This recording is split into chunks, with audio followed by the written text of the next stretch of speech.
Good evening all of you. आप सभी का स्वागत है तिरवा एग्रीकल्चर के यूट्यूब क्लासेस में।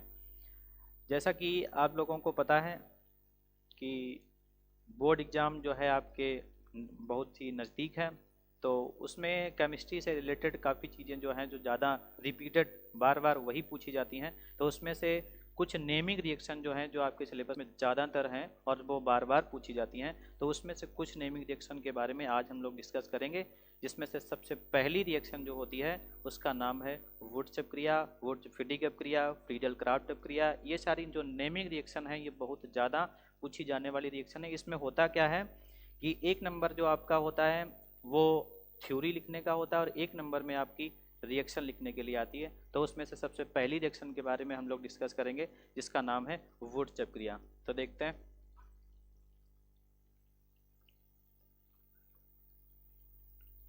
वुडचप अभिक्रिया।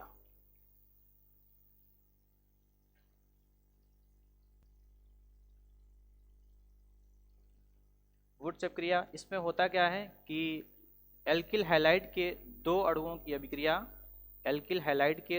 की अभिक्रिया शुष्क ईथर की उपस्थिति में सोडियम धातु से जब हम कराते हैं तो एल्केन प्राप्त होती है। इस अभिक्रिया को वुडचप क्रिया कहते हैं। देखो होता क्या है इसमें,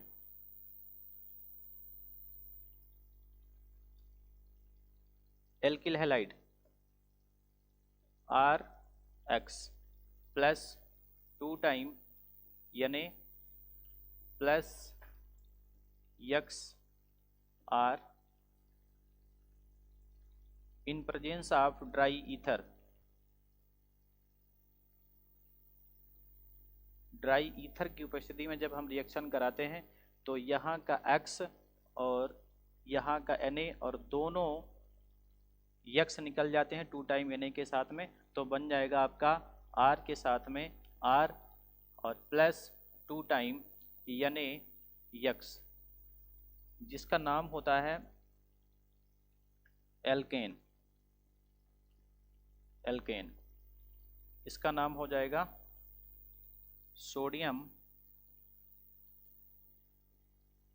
हैलाइड।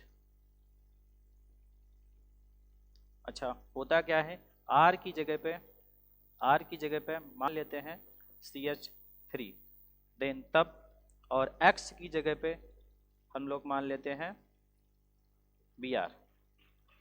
तो अब हो जाएगा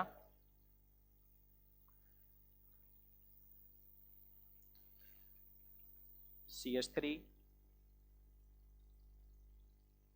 X की जगह पे Br, तो CH3 Br plus 2 time Na plus Br CH3 is equal to in presence of dry ether. शुष्क ईथर की उपस्थिति में जब हम एक मेथिल ब्रोमाइड के दो अणुओं की अभिक्रिया शुष्क ईथर की उपस्थिति में मेथिल ब्रोमाइड के दो अणुओं की अभिक्रिया सोडियम धातु के साथ में कराते हैं तो यहाँ का Br और यहाँ का Na निकल जाता है और उसके साथ में जुड़ जाएगा CH3 के साथ में CH3। तो CH3 के साथ में CH3 और प्लस 2 टाइम NaBr, जिसका नाम हो जाएगा एल्केन।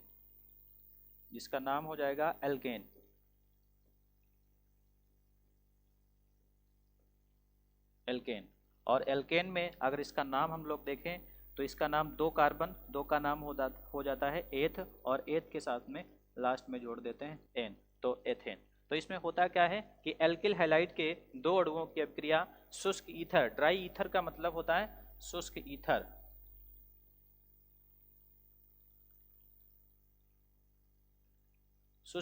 की उपस्थिति में सोडियम धातु के साथ में जब हम कराते हैं तो एल्केन प्राप्त होती है। ये रही आपकी एल्केन प्राप्त होती है। इस अभिक्रिया को वुडचप क्रिया कहते हैं। एक बार फिर, यहाँ पर हमने R की जगह पे CH3 मान लिया और X की जगह पे Br मान लिया, तो CH3 Br plus 2 time Na, और यहाँ पर भी एल्किल ब्रोमाइड का ही दूसरा अणु होना चाहिए, तो CH3 के साथ में Br, तो 2 टाइम NaBr बाहर निकल जाएगा, बन जाएगा आपका एल्केन। और एल्केन इसमें इसका नाम हो जाता है क्योंकि कार्बन की संख्या 2 है, तो 2 का नाम एथ होता है और सिंगल बॉन्ड की वजह से N जोड़ दिया गया है, इसका नाम हो जाएगा एथेन। इसके बाद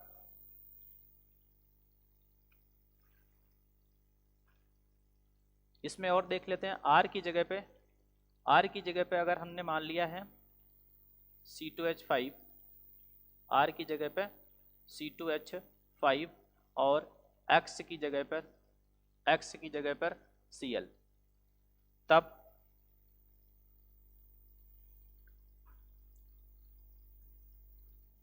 C2H5 Cl और plus 2 time Na plus Cl C2H5 in presence of शुष्क ईथर।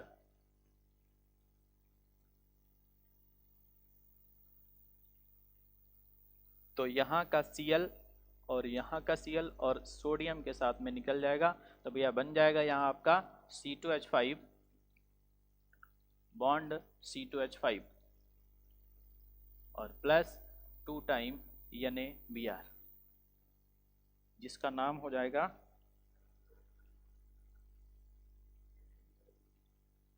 यहाँ, सॉरी, Br की जगह पे यहाँ पर हो जाएगा आपका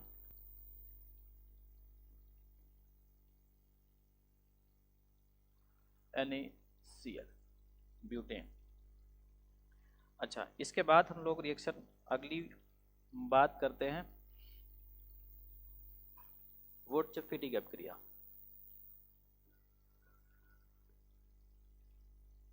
वुर्त्ज-फिटिंग अभिक्रिया।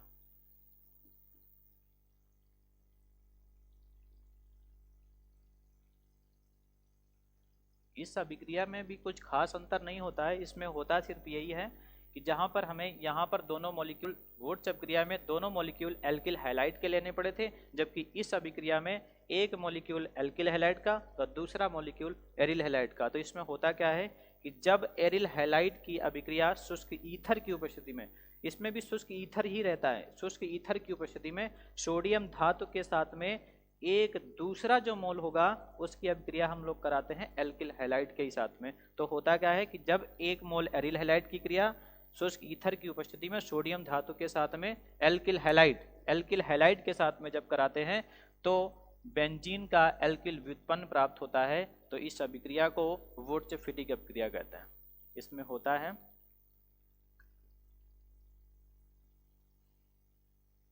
यहाँ पर बेंजीन के साथ में X 2 टाइम Na और प्लस यहाँ पर हो जाएगा X के साथ में R।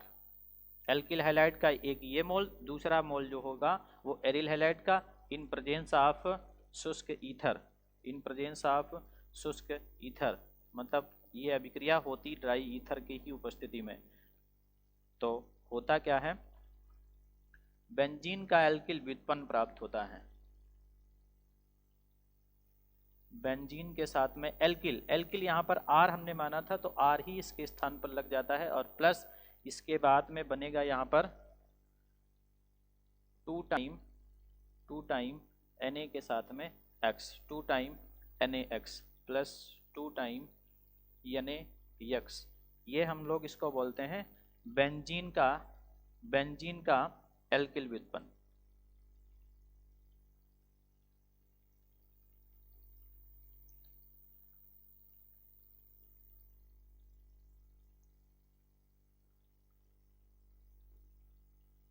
एल्किल व्युत्पन्न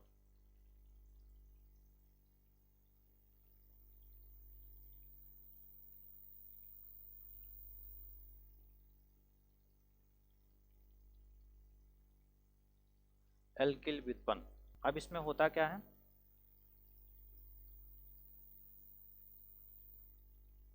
यहाँ पर X की जगह पर Br plus 2 time Na plus X की जगह पर Br और R की जगह पर CH3। तो इसमें होता है इन प्रेजेंस ऑफ ड्राई ईथर,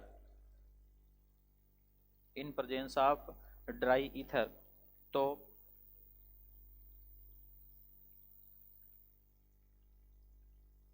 यहाँ पर आपका एल्किल का व्युत्पन्न प्राप्त होने का मतलब यहाँ पर होता है Br के साथ में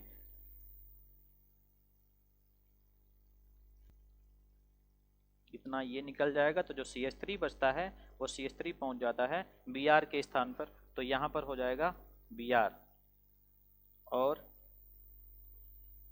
plus 2 time Br।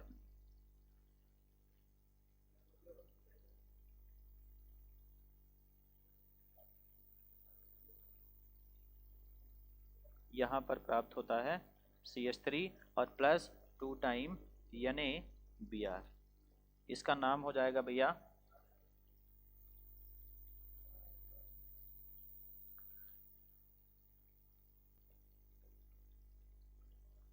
Methyl benzene. इसका नाम होता है मेथिल बेंजीन, और मेथिल बेंजीन का ही दूसरा नाम होता है टॉलुइन। टॉलुइन। तो इसमें होता कुछ नहीं है, बस वुडचप क्रिया जो होती है, वुडचप क्रिया में दोनों के दोनों मॉलिक्यूल लेने पड़ते हैं एल्किल हैलाइड के, और शुष्क ईथर की उपस्थिति में सोडियम धातु के साथ में ये क्रिया कराते हैं। जबकि जो आपकी वुडस्फीडिक क्रिया होती है, वुडस्फीडिक क्रिया में एक मॉलिक्यूल हम लेते हैं एल्किल हैलाइड का और दूसरा मॉलिक्यूल लेते हैं हम एरिल हैलाइड का। तब जब भैया इसकी क्रिया कराते हैं सोडियम धातु की उपस्थिति में, तो बेंजीन का ही एल्किल व्युत्पन्न प्राप्त होता है। इस अभिक्रिया को वुडस्फीडिक क्रिया कहते हैं। इसके बाद हम लोग एक ऐसी रिएक्शन की और बात कर लें जिसका नाम होता है फ्रैंकलैंड अपक्रिया। फ्रैंकलैंड अपक्रिया।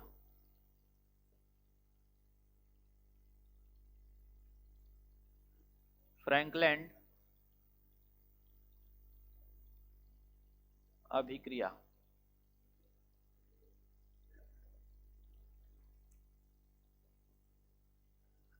फ्रैंकलैंड अपक्रिया।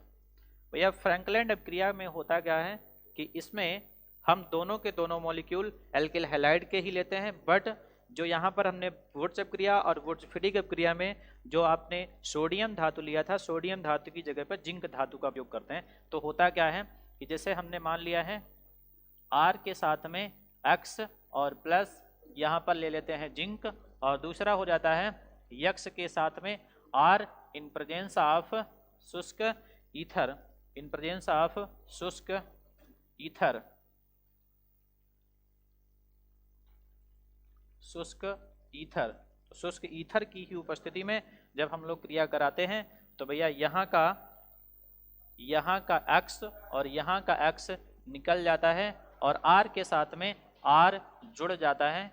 तो जब R के साथ में R जुड़ेगा तो यहाँ पर हो जाएगा R और plus 2 time Zn X2। R का नाम होता है एल्केन। इसमें भी प्राप्त आपकी एल्केन ही होती है, और यहाँ पर आपका जिंक हैलाइड, यहाँ पर निकल जाता है जिंक हैलाइड। तो होता क्या है कि जब आप एल्किल हैलाइड, ये मेरा जो मॉलिक्यूल है इसको हम लोग बोलते हैं एल्किल हैलाइड, एल्किल हैलाइड, और ये भी आपका एल्किल हैलाइड।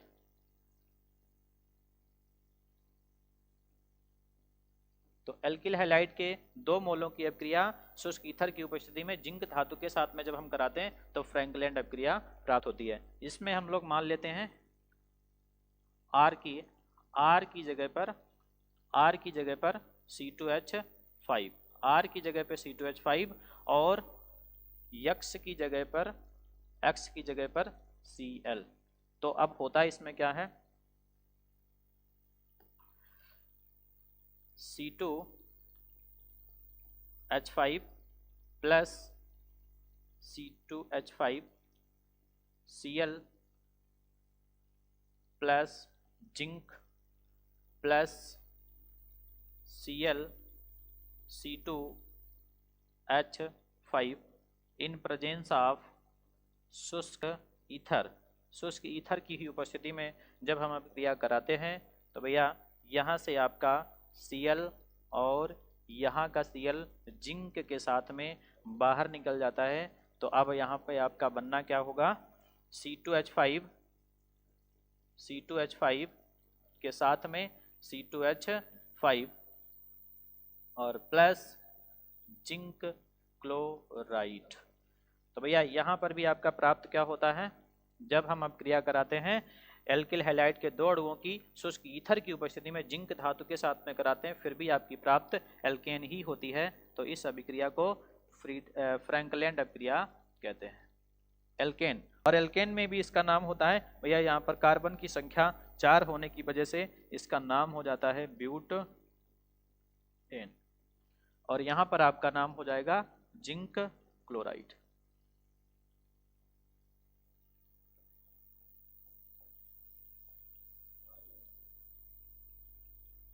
Zinc chloride. तो भैया इसमें आज हम लोगों ने अपक्रियाएं 3 सीखी हैं। सबसे पहली अपक्रिया वुर्त्ज अपक्रिया, दूसरी अपक्रिया थी वुर्त्ज-फिटिग अपक्रिया, और तीसरी अपक्रिया है फ्रैंकलैंड अपक्रिया। ये परीक्षा के बेस से बहुत ही इंपॉर्टेंट तीनों रिएक्शन, जो कि बहुत से ज़्यादा नेमिंग रिएक्शन के तौर पे पूछी जाती हैं, और ये तीनों की तीनों रिएक्शन एक एक नंबर में आती हैं। एक नंबर में आपका रिएक्शन आती है और एक नंबर में आपको थ्योरी लिखनी पड़ती है। तो आपके 6 नंबर इसमें कंप्लीट हो जाएंगे। बाकी की क्लासेस जो आपको मतलब नेमिंग की रिएक्शन जो आधी अभी नहीं हो पाई हैं, तो उसको आगे की क्लास में कंप्लीट करेंगे। Thank you.